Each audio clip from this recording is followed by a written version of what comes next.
Welcome to Chillin' 101. We hope this video helps. In this video, I will explain what the Aztecs looked like. Gather a notebook and focus on physical traits, clothing, and adornment as I guide you carefully through visuals and context.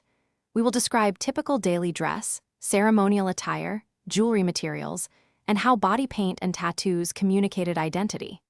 Expect clear, brief descriptions you can picture, plus comparisons to neighboring peoples to frame appearance and style for better understanding. The Aztec population showed a range of physical traits shaped by genetics and lifestyle, so expect variety rather than a single look. I will describe common facial shapes, typical skin tones, and common body types from farming, warfare, and craftwork.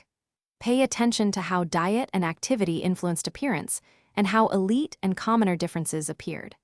These details help reconstruct an image rooted in everyday life, not stereotypes.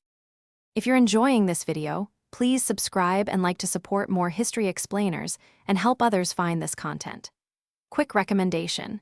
I recently picked up leak-proof meal prep containers that make study snacks tidy and save spills when sketching or taking notes between segments.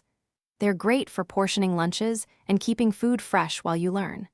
Check the description for the product link and other deals. Now let's get back to the video.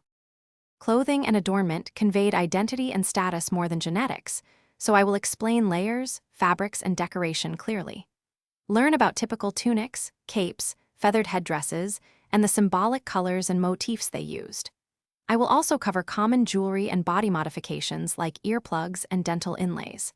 Understanding garments and adornments gives immediate visual cues about rank, role, and ceremony that shape daily appearance. Thanks for watching. Consider subscribing if we helped you.